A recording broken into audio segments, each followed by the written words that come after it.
है। जी जी unscheduled programme आते रहते हैं, कभी भी मतलब हम लोग तैयार रहते थे कि शॉर्ट नोटिस पे कि कल मूव करना है इस जगह, ये एक्सरसाइज आ गई अचानक, कहीं और बॉर्डर पे मूव करना है।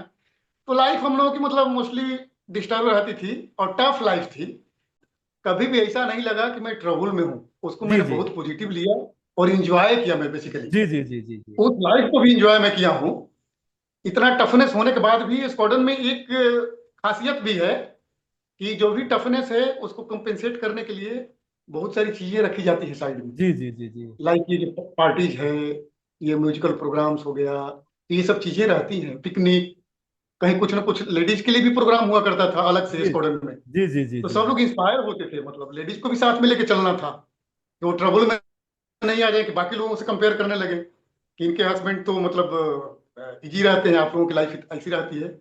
तो बिल्कुल बच्चे होते हैं तो वेल कनेक्टेड होते हैं घर से, वो कनेक्शन मरने के दिन तक भी जाता नहीं है। जी जो कि जो सिविलियन जो है वो 25-30 साल की एज में जाके नौकरी पाते हैं, तो उनकी फीलिंग अलग रहती है जी जी और उनका स्वार्थ भी अलग होता है। हम लोग कनेक्टेड होते हैं, लेकिन कहीं ना कहीं लोग लोगों में स्वार्थ की भावना ज्यादा आने लगती है। वो सोचते हैं हमें मशीन के तौर पे ले लेते हैं, जी ये बंदा पैसा देने वाला मशीन है। ये चीज एयरफोर्स बहुत आगे गया है, इसमें कोई शक नहीं है। और मैं लास्ट में आया हूँ तो सारी चीजें ऑनलाइन हो रही थी। लास्ट फेज में मैंने मेंटेनेंस जो ऑनलाइन होता था उसको जी। मैं करवा रहा था।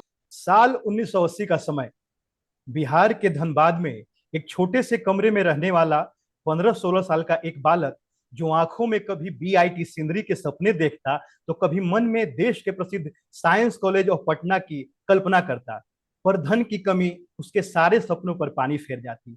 रोज रोज बर्तनों के मांजने और भोजन बनाने से उपजी खीज आखिर उसे एक ऐसा रास्ता दिखाती है जो उस बालक के पूरे जीवन को एक सिरे से बदल देता है। वो रास्ता था एयरफोर्स को ज्वाइन करने का, जहां जाकर उस बालक को लगने लगा कि उसके अभावग्रस्त जिंदगी के सफर में उसे शायद इसी पड़ाव की तलाश थी। आज की कहानी बिहार के भोजपुर जिले के एक छोटे से गांव से शुरू होती है।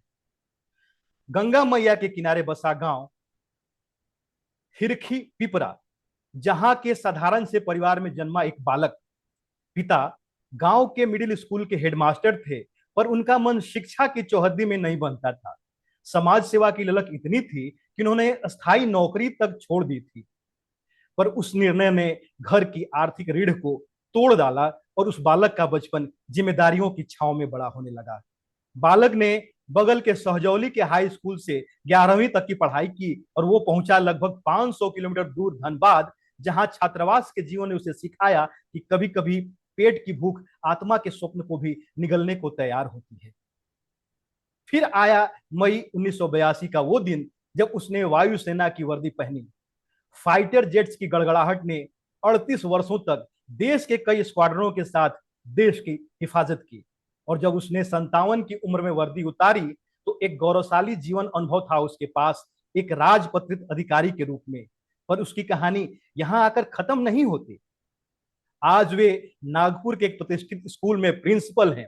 वे अब बच्चों के सपनों को आकार देते हैं जैसे कभी किसी ने उनके सपनों को गढ़ा था। नमस्कार, मैं सुस्मित सौरभ, और एक सर्विसमैन डायरी के गेस्ट रूम में आज हमारे मेहमान हैं एक पूर्व सैन्य अधिकारी, एक प्रिंसिपल, एक सिंगर, संगीत प्रेमी और भी बहुत कुछ, श्री दिनेश कुमार श्रीवास्तव जी। सर नमस्कार। नमस्कार सौरभ।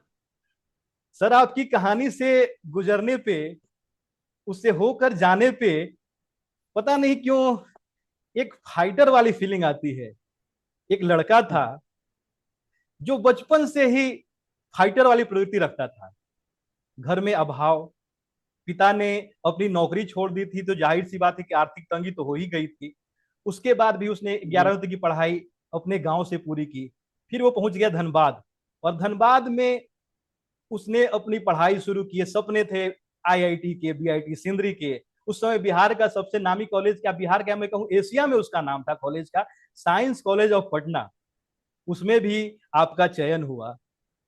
आपने वो सब चीजें इसलिए छोड़ दी, वो पढ़ाई इसलिए छोड़ दी क्योंकि आपके पास अर्थाभाव था।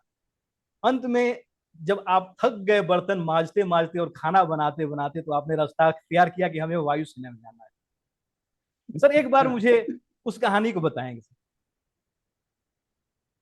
जी, मैं बेसिकली छोटे से गांव का था। जी बताई भी आपने। जी पिताजी हेडमास्टर थे। बट जी सोशलिस्ट पार्टी उन दिनों हुआ करती थी। जी श्री रामानंद तिवारी जी हुआ करते थे, जो जी जी एमपी भी थे बक्सर से। जी जी जी। और वो कई बार मंत्री शिवानंद भी रह तिवारी चुके जी हैं। के पिताजी हुए वो। जी, करेक्ट जी जी करेक्ट। जी शिवानंद जी जो आरजेडी में है अभी। जी जी जी अभी मालूम है पता नहीं मुझे। किसमें है। जी जी तो बहुत याराना था मेरे पिताजी का उनके जी साथ। तो उनके फॉलोअर थे या जो भी समझिए, उनके मन में भी राजनीति में कहीं जाने की इच्छा थी। जी तो नौकरी छोड़ दी उन्होंने हेडमास्टर जी वाली। मिडिल जी जी स्कूल में हेडमास्टर हुआ करते थे उन दिनों। जी जी जी। और उसके बाद कई बार फिर ज्वाइन भी किए, फिर छोड़ा, फिर ज्वाइन किए। अल्टीमेटली उन्होंने नौकरी छोड़ दी। तो मतलब उस वजह नेता से बनने परेशानी की तो हम एक लोगों को ऐसी आई। चाह थी, राजनीति में उतरने की ऐसी चाह थी कि उन्होंने बाकी सब हर चीज को उन्होंने तज दिया, छोड़ दिया। जी, करेक्ट। जी तो बट ये था कि सक्सेस नहीं रहे कहीं भी। जी न उधर सक्सेस रहे, इधर की नौकरी भी छूट गई। तो कुछ एक समय ऐसा था हम लोगों के बचपन में, जब आर्थिक विपन्नता हम लोग झेले काफी। उसके बाद मैं अपनी पढ़ाई मैंने जारी रखी। जी और पढ़ाई में मैं मोस्टली अव्वल रहता था। जी जी जी हाई स्कूल सहजोली से मैंने मैट्रिकुलेशन किया था। जी जी तो उन दिनों मेरा 73 प्लस था परसेंटेज। जी जी।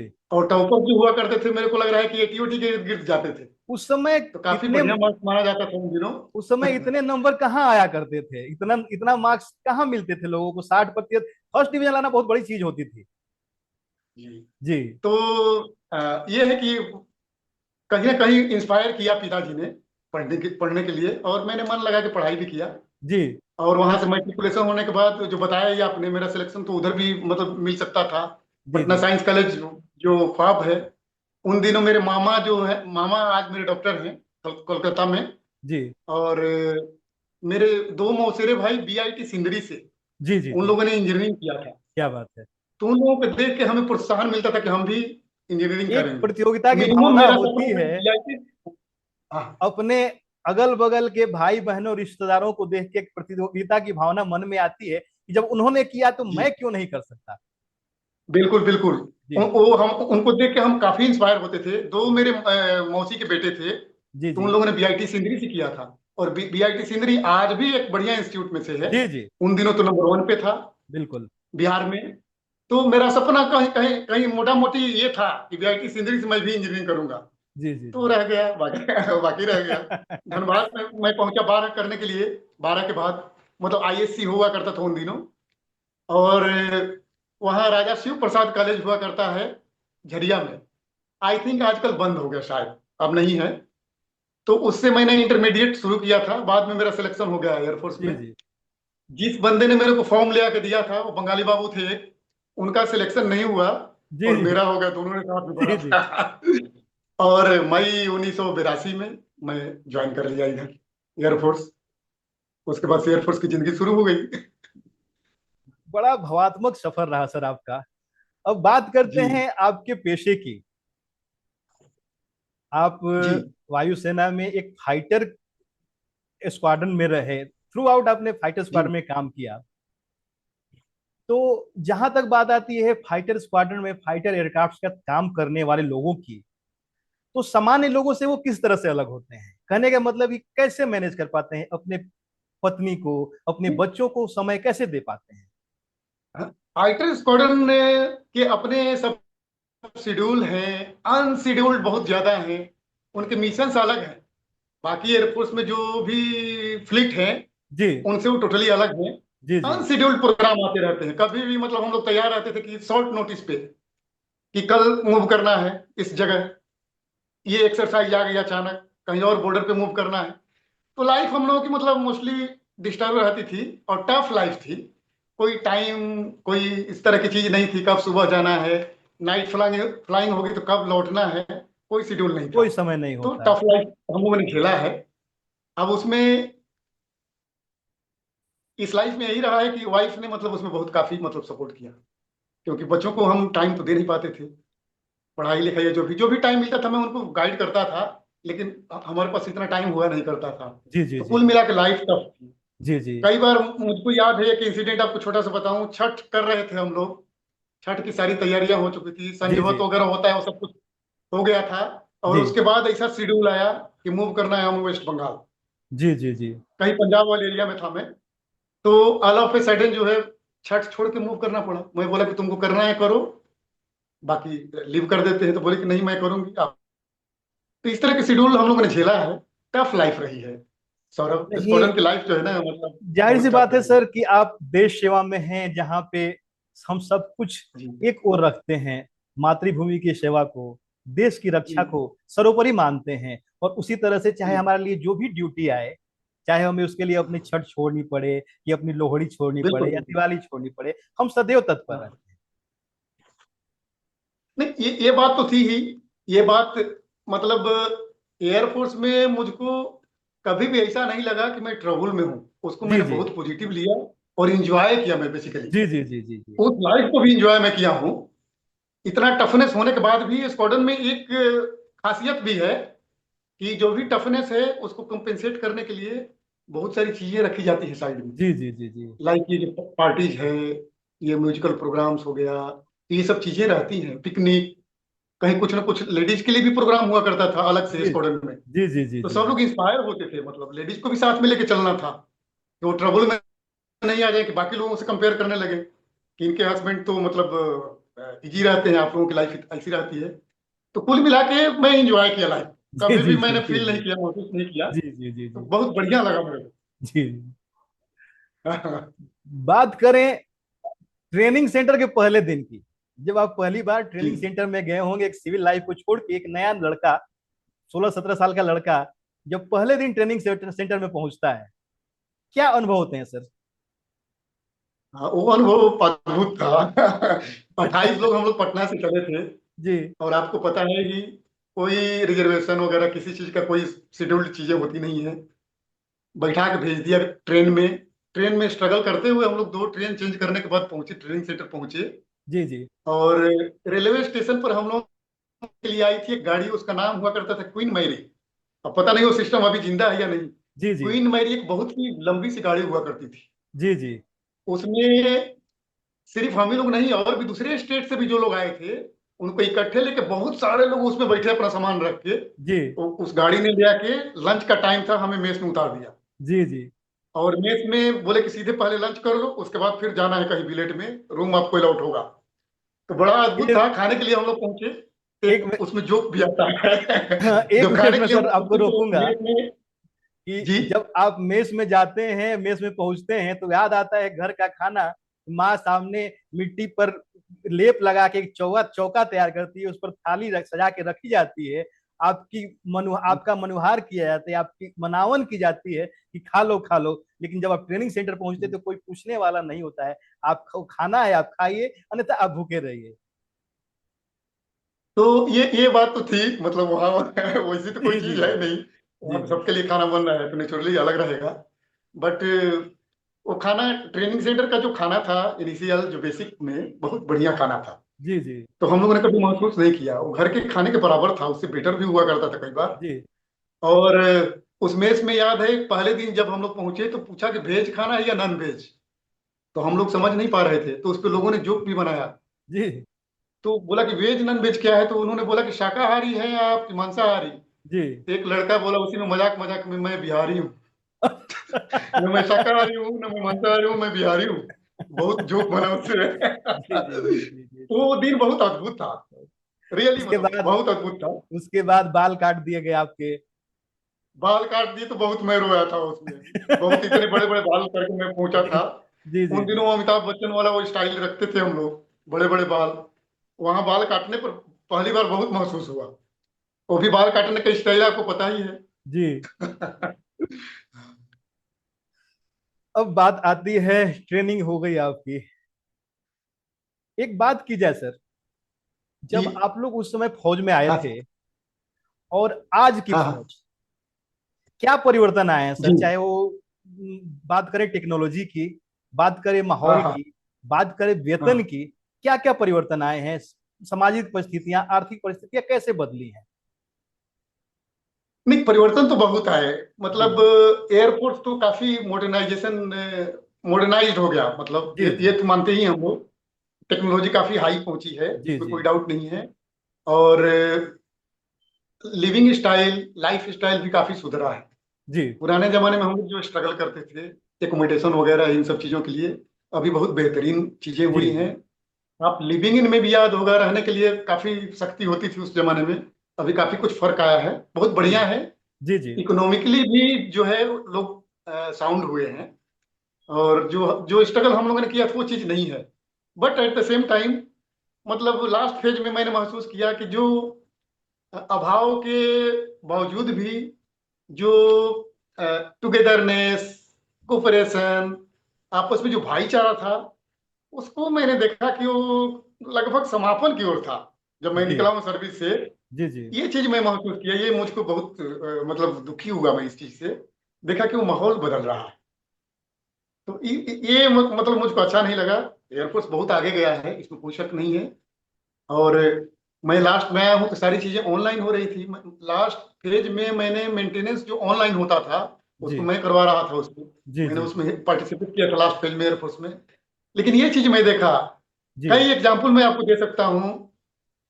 जो बगल में लड़का है मिलिट्री हॉस्पिटल में भर्ती हो गया ड्यू टू सर्टेन रीजन, और बगल वाले बंदे को पता नहीं है कि मेरा जो बगल वाला भाई है वो हॉस्पिटल में किसी वजह से भर्ती हो गया। हम लोगों के पास हॉस्पिटल से फोन आया तब पता चल रहा है कि वो बंदा उधर भर्ती है। तो ये भाईचारा मतलब काफी खत्म हुआ, ये मेरे को मतलब ठीक नहीं लगा। कहा इसमें जो है जाए ना, कि मतलब मैं, पुराने हाँ समय में जब हाँ हमारे पास हाँ संसाधन कम होते थे तो हम हाँ एक दूसरे की सहायता करते थे, भाईचारा रखते थे, प्रेम बना हुआ था। हाँ आज जैसे जी जैसे पैसे बढ़े हैं, सैलरी बढ़ी है, सुविधाएं बढ़ी हैं, हमने सुविधाओं को खरीदना सीख लिया है, हम इतने सक्षम हो गए कि अपनी सारी सुख सुविधाओं का हम ध्यान रख सकते हैं, उनको खरीद सकते जी हैं। तो थोड़ी सी एक हाँ दूरी आई है हमारे बीच, हम अपने आप में व्यस्त रहने लगे हैं। अब कोई उतने खुशी से किसी से नहीं मिलता, सबको लगता है कि हम समर्थ हैं। कुछ बातें यही है सर। आज हम्म, समाज भी बदल रहा है। हाँ हाँ हाँ। जी जी और ऐसा लगता है कि लाइफ जैसे ऑनलाइन हो गई हो। जी जी जी जैसे जी लोग खाना मंगवा रहे जी हैं जी सौरभ, खाना लोग मंगवा लेते हैं ऑनलाइन। जी देखिए जी खाना हम लोगों का 4-5 दिन पहले से बुक हो जाता था जब पोस्टिंग आती थी। जी जी जब हमारे सामान ट्रक में भर के दूसरे जगह के लिए ट्रांसफर हो जाते थे जी जी तो हम लोग नोट करके रखते थे कि लंच इनके यहाँ है, डिनर इनके यहाँ है। ऐसे ऐसे करके चीजें होती थी। जी आज के दिन वो चीजें नहीं। बिल्कुल। आज लोग पानी भी अपना खुद मतलब मंगवा के जी लेके जी पी के जाते हैं और खाना भी खुद मंगवाते हैं। ये इस कंडीशन में पहुंच गया है एयरफोर्स। तो ये चीज थोड़ा मेरे को मतलब दुखी किया उसने। इस पे मतलब मुझको एक चीज याद आता है कि किसी जी की बेइतनाइयों ने बदल ही डाला निजाम गुलशन। जी किसी की बेइतनाइयों ने बदल ही डाला निजाम गुलशन। जी जो बात पहले बहार में थी वो बात अब के बरस नहीं। क्या बात, क्या बात। और, और जब तक मिले न थे तो जुदाई का था मलाल। अब ये मलाल है कि तमन्ना निकल गई। क्या बात, क्या बात। और सर समय की बात, समय समय की बात होती है, समय बदल रहा है। बिल्कुल बिल्कुल। जब परिवार, जब हमारा समाज अलग अलग हो रहा है, लोगों के पास समय नहीं है, तो जाहिर सी बात यह कि हम उसी समाज में रहते हैं, हमारी फौज भी उसी समाज में रहती है। लेकिन बात की जाए जी जहाँ पे कि तकनीकी रूप में आपकी एयरफोर्स काफी उन्नत हुई है, हम तैयार हैं कि दुश्मन कोई भी हो हम करारा जवाब दे सकते हैं। जी जी। बिल्कुल बिल्कुल। और जब बात करें सर हम सैनिक की, कोई भी सैनिक हो, देश सेवा के नाम पे जो अपने घर से दूर आता है, तो धीरे धीरे ऐसा लगता है, 20 साल की आपने तो 38 साल की सेवा की, 10 साल की सेवा में, 15 साल की सेवा में, 20 साल की सेवा में, सैनिक को ऐसे लगता है जैसे कि वो अपनों से दूर हो रहा है, अपने समाज से दूर होता जा रहा है। लोग उसे उसकी बातों को उतना वैल्यू नहीं देते, उतना महत्व नहीं देते। घर में उसकी इज्जत उतनी नहीं की जाती थी। जब वो उस परिवार का सदस्य हुआ करता था उस समय लोग उसे पूछते थे। क्या कारण रहे सर इसके? नहीं, इसमें जो मैं पर्सनल लेवल पे व्यक्तिगत जी तौर पे जो महसूस किया मैं, जी ये हर फौजी झेलता है ये जो जी प्रॉब्लम जो आप बता रहे हैं। जी जी और बहुत कम एज में ज्वाइन करते हैं हम लोग। जी 16-17-18 साल की एज में जब ज्वाइन करते हैं तो अ, बचपन में ही ज्वाइन करते हैं, कह सकते हैं आप। जी। वो मैच्योरिटी नहीं बच्चे है हमारे होते हैं, अंदर। बिल्कुल 16 साल के, 15 साल के बिल्कुल बच्चे होते हैं। बिल्कुल बच्चे होते हैं तो वेल कनेक्टेड होते हैं घर से। वो कनेक्शन मरने के दिन तक भी जाता नहीं है। जी जो सिविलियन जो है वो 25-30 साल की एज में जाके नौकरी पाते हैं, तो उनकी फीलिंग अलग रहती है जी जी और उनका स्वार्थ भी अलग होता है। हम लोग कनेक्टेड होते हैं, लेकिन कहीं ना कहीं अ, लोगों में स्वार्थ की भावना ज्यादा आने लगती है। वो सोचते हैं हमें मशीन के तौर पे ले लेते हैं, जी ये बंदा पैसा देने वाला मशीन है। ये चीज मैंने महसूस किया व्यक्तिगत तौर पे, मैं सबके बारे में नहीं बता सकता। जी जी जी तो ये एक्सपेक्टेशन बढ़ते जाते हैं उनके, जी जी जबकि कोई ये महसूस नहीं करता कि हमारी भी कभी शादी हुई, फिर बच्चे हुए, जी जी फिर हमारे भी खर्चे बढ़ते हैं। जी तो इन चीजों को लोग समझते नहीं हैं, क्योंकि एक जी टाइम में हमने महसूस किया कि हम जब बचपन थे, अभाव में थे, तो हमने घर में कंप्लीट मदद किया, जी चाय पानी के पैसे रख के कंप्लीट मदद करते थे। तो वो चीजें जी बिल्कुल। एक्सपेक्टेशन जो है उनका बढ़ता गया, तो लोग समझ नहीं पाए। मतलब कुल मिला के आप कहिए तो एक दूरी बनती गई है, इसमें कोई जी शक नहीं है। अब देखिए, एक दूरी बनने के चक्कर में ही आज के दिन मैं यहाँ नागपुर में हूँ। जी मैं भी बिल्कुल। उधर ही होता भाई बंधुओं के साथ। तो इसमें सच्चाई है बिल्कुल, इसमें कोई शक जी नहीं है। इसमें भी मेरे को एक चीज बोलना है जी कि बहुत शोर सुनते थे पहलू में दिल का, जी बड़ा चर्चित जी ये जी है। जी जी बहुत शोर सुनते थे पहलू में दिल का, जब चीरा तो कतराए खून ना निकला। बिल्कुल बिल्कुल तो वही बिल्कुल बात है, बिल्कुल। कोई कोई समझता जी नहीं है, जी समझे, जी जी कोई जी वो जी चीज नहीं है। वही कहने और का तात्पर्य यह है कि जैसे जैसे दूरियां बढ़ती गई, वो दूरियां कहीं बिल्कुल। ना कहीं दिल की दूरियों में परिणत हो जाती हैं। एक जी। फासला सा हो जाता है और सैनिक एक मोड़ पर अपने आप को बेचारा महसूस करता है, लाचार महसूस करता है, अकेला महसूस करता है। जी। जी। फौज में नौकरी करने के दौरान एक आम फौजी, या चाहे एयरफोर्स का हो या नेवी का हो या आर्मी का हो, सबकी इच्छा होती है कि अपने आप को कुछ बेहतर बनाए, पढ़ाई लिखाई करे। जो मैट्रिक की परीक्षा जी। पास करके आया है, इंटर की परीक्षा पास करके आया है, वो अच्छी क्वालिफिकेशन गेन कर ले। पहले तो मुझे याद है कि आज से 10 साल या 15 साल पहले कुछ इस तरह का प्रोविजन होता था कि लोग 7 साल की नौकरी के बाद अच्छी, अगर नौकरी लग जाती थी तो एयरफोर्स को छोड़ के जा सकते थे आगे के अपने कैरियर प्रोग्रेशन के लिए, अपने आप को डेवलप करने के लिए। तो उस समय जब आप आए थे ट्रेनिंग सेंटर से, मन में जज्बा था कि हम कुछ कर जाएं, हम आईएएस बन जाएं, हम किसी अच्छे पद पे चले जाएं। ऊपर से स्क्वाड्रन में काम का बोझ, फिर आप कहीं सुनते थे कि बगल के बेड वाला लड़का आपका आईएएस क्लियर करके चला गया। तो किस तरह की उहापोह की स्थिति होती थी मन में? नहीं, देखिए, डिस्पाइट जो है, मतलब स्क्वाड्रन में जो टफ लाइफ होने के बावजूद भी जी काफी लोग अपना पेशेंस खोए नहीं। जी और डेफिनेटली उन लोगों ने मतलब ग्रेड 1 की परीक्षाओं को निकाला और सर्विस में हमारे देखते देखते निकले हैं। जी जी अब लेकिन एक चीज मैं मानता हूं कि जब तक शादी नहीं हुई होती है आदमी की, जी जी तब तक एक गोल्डन चांस रहता है। अब उस कंडीशन में आप कहाँ हैं, आपकी पोस्टिंग कहाँ रही है, आप किस फ्लीट में रहे हैं। अगर उस दरमियान आप फाइटर जहाज में रहे हैं, स्क्वाड्रंस में रहे हैं, जी तो संभावना बहुत ही मिनिमम होती है कि आप कुछ कोई बड़ा एग्जाम निकालें। जी फिर भी कुछ लोग निकालते हैं, उनके जज्बात को मैं सलाम करता हूँ, कई जी लोगों जी ने जी निकाला है। जी मैंने भी कोशिश किया था। ग्रेजुएशन मैंने किया, ग्रेजुएशन के बाद मैं बीपीएससी करने की तैयारी कर रहा था। जी जी जी फिर मैंने एरोनॉटिकल इंजीनियरिंग शुरू किया था, एएसआई है दिल्ली में, इंद्रप्रस्थ एएसआई। में। 4-5 पेपर भी निकाले थे। जी जी जी बट उसके बाद फिर मेरी शादी हो गई, जी और फिर धीरे धीरे एक जो जज्बा होता है वो, तमाम पारिवारिक समस्याओं परेशानियों के बोझ बिल्कुल बिल्कुल के बिल्कुल, तले आपकी पढ़ाई कहीं ना कहीं दब गई। दब गई बिल्कुल। हाँ, तो एक जो जज्बा था वो कम होता गया, कुल जी मिला के जी आप ये कह सकते हैं। जी जी फिर एक न्यूट्रल वाला मोड शुरू हो गया कि चलो अब इसी में चलते हैं, जी वैसे निकाल दिया हमने। जी जी हाँ। बट ये है कि उन चीजों को हमने, मतलब कहीं ना कहीं जो मलाल रह गया था जी कि हम कुछ नहीं कर पाए, तो एक अ, बच्चों के लिए हम हमने बहुत जोरदार तरीके से सोचा कि कुछ इनके अंदर ऐसा ऐसा जज्बात भर के इनको हम निकालते हैं, कोशिश करते जी हैं। जी वो काम मैंने किया। मैं तो सर पूछना बच्चे चाहूंगा में जो, कि हाँ हाँ, आपने इतने दिन फौज की सेवा की, एक सपना जी था इंजीनियर बनने का, जी लेकिन कहीं ना कहीं जो भी या आर्थिक तंगी रही या बाद की जो परेशानियां रही हैं, उस सपने को आप पूरा ना कर पाए।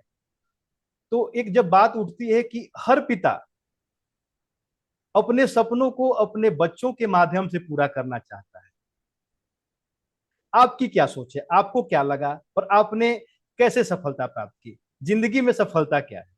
कई प्रश्न एक साथ उठते हैं सर। हाँ हाँ। जी नहीं, सफलता तो ऐसा लगता है कि सब लोगों के हिसाब से अलग अलग परिभाषा होगी। मेरा जी ऐसा मानना है कि रोटी कपड़ा मकान जो बेसिक नीड है बिल्कुल। वो तो हम लोग हासिल कर ही जी चुके हैं। घर मकान सब हो ही गया आदमी का। और मैं ये मानता हूँ कि जो भौतिक चीजें हैं इसको मैं सफलता नहीं मानता हूँ। ये आपको तत्कालिक सुख दे सकती है थोड़ा बहुत, पर शांति नहीं दे सकती टोटल। जी मेरा ऐसा मानना है कि जैसे अभी मैं शांत हूँ टोटल, मैंने बच्चों पे फोकस किया, बच्चों को मैंने निकाला। एक बच्चा मेरा प्रसार भारती में ब्रॉडकास्टिंग इंजीनियर है आज क्या के बात दिन। है।